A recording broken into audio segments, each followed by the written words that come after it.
One of the areas on the exam that you really need to expect to be tested heavily on, and this is true for no matter what exam you take with Google in reality, whether it's the architect, the developer, data engineer, or even the specialized courses like the security or network exams. Now, the reality is that on the exam, they don't directly relate to best practices. What they do is they generally ask you to look at a question and solve a problem based on Google's best practices. The link for the best practices are here. Let's go take a look at the website, and I want to walk you through some highlights. This is the website for enterprise best practices.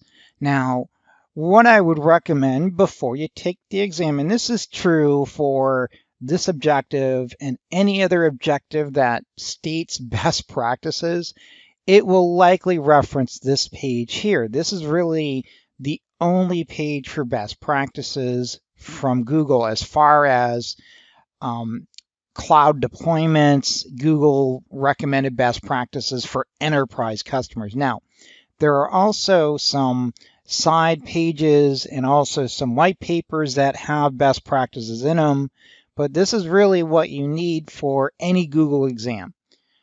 For example, you want to go through how to set up organizations and projects, and then I'd highly recommend you take a look at IAM management and understand how all of these work together to solve problems, cloud identity, G Suite, etc. And then also to control access to resources. They have links as part of this. Go to the links that are listed because again, this one page can account, depending on the exam that you're taking, will easily account for 20% of the content. With that said, you need to really read this. Now, here is an example. We recommend that enterprise customers create the following 6 groups. Again, check it out, memorize these things. One of the things to pay attention to is also understand organizational policies. And then networking and security, VPCs, and VPCs.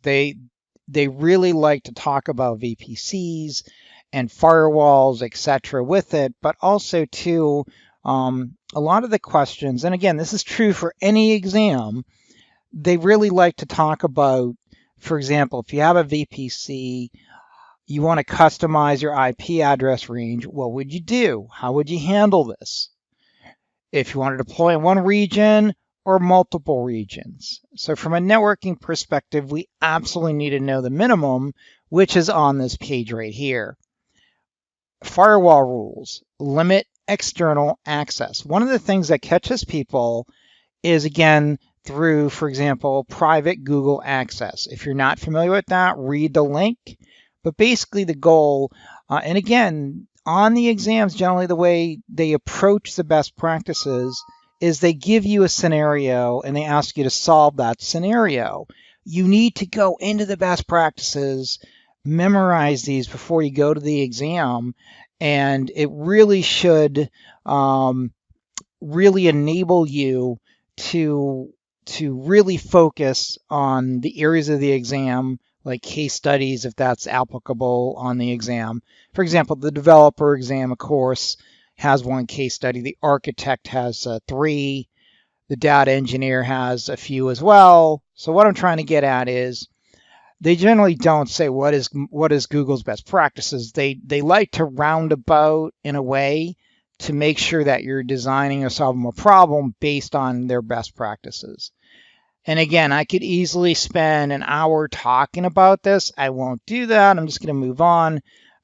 Just sort of providing insight into what you really want to know. And a lot of the content for the courses and exams come directly out of this webpage. With that said, absolutely take a look at this page. And again, don't be surprised if 20% of the content or so for the exam comes directly from this page. Let's move on.